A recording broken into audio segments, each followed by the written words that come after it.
കഴിഞ്ഞ ദിവസം Hamas മോചിപ്പിച്ച Israel പൗരന്റെ കയ്യിൽ അവർ ഒരു സമ്മാനം നൽകി അയച്ചിരുന്നു. ഹമാസിനെ പ്രതിക്കൂട്ടിൽ മാത്രം നിർത്തുന്ന ലോകം മുഴുവൻ കണ്ടിരിക്കേണ്ട ഒന്നാണ് ആ സമ്മാനം. ആ സമ്മാനത്തിന്റെ കഥയാണ് ഇന്ന് പറയാൻ പോകുന്നത്.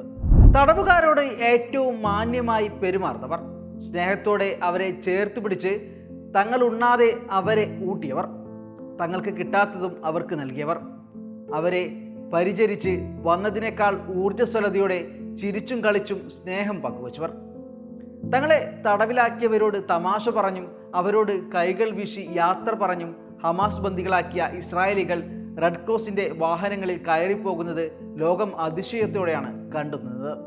തീവ്രവാദികളെന്നും പച്ചക്ക് ചുട്ടുകൊല്ലുന്നവരെന്നുമൊക്കെ ഭീകരകഥകൾ മെനഞ്ഞവർക്ക് മുന്നിലൂടെയാണ് സ്നേഹത്തിന്റെ കഥകൾ പങ്കുവച്ച് സമ്മാനപ്പൊതികളുമായി അവർ കൈവീശി യാത്ര പറഞ്ഞു പോയത്. ഇപ്പോഴത്തെ ആ കഥകളിലേക്ക് ചേർത്ത് വെക്കാൻ കഴിയുന്ന ഒരു അതിശയ കഥയാണ് കഴിഞ്ഞ ദിവസം ഉണ്ടായത്.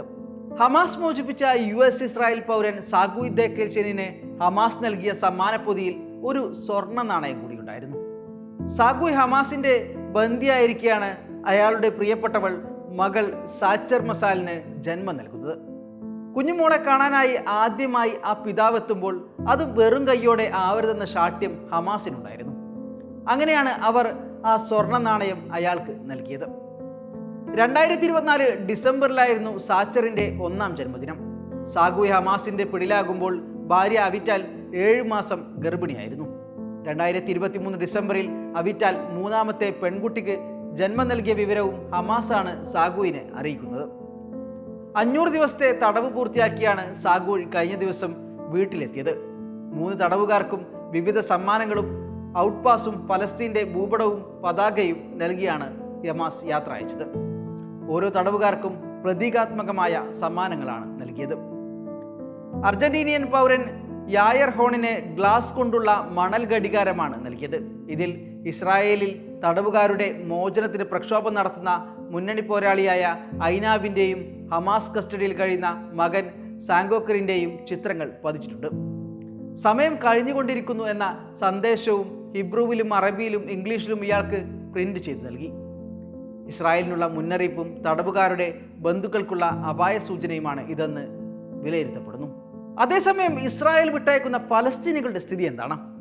ഏതോ നരകവാതിൽ തുറന്ന് പുറത്തെത്തുന്നത് പോലെയാണ് അവരുടെ അനുഭവം. അത്രമേൽ പീഡനങ്ങൾ കടന്നാണ് അവർ പുറത്തേക്ക് വരുന്നത്. പലർക്കും പ്രിയപ്പെട്ടവരെ സ്പർശിക്കാൻ പോലും ഭയമാണ്. ഗസക്ക് മേൽ നരകവാതിൽ തുറക്കുമെന്ന ഭീഷണി ആവർത്തിച്ചു കൊണ്ടിരിക്കുകയാണ് നെതന്യാഹു ഈ ഘട്ടത്തിൽ പോലും. ഗസയുടെ ഭാവിയുമായി ബന്ധപ്പെട്ട് ഇസ്രായേലിനും യുഎസിനും പൊതു പദ്ധതിയുണ്ടെന്നും നെതന്യാഹു പറയുന്നു. ഹമാസിന്റെ സൈനിക ശേഷി തകർക്കുമെന്നും ഗസയിലെ അവരുടെ രാഷ്ട്രീയ ഭരണം അവസാനിപ്പിക്കുമെന്നുമാണ് നെതന്യാഹുവും ട്രംപും ചേർന്ന് താക്കീത് ചെയ്തത്. ഇസ്രായേലിന് ഭീഷണിയാകാത്ത വിധത്തിൽ ഗസയെ മാറ്റുമെന്നും നെതന്യാഹുവും അമേരിക്കൻ പ്രസിഡന്റ് ട്രംപും ചേർന്ന് പറഞ്ഞു വെക്കുന്നു. Waytonikah.com, the exclusive Muslim matrimonial site.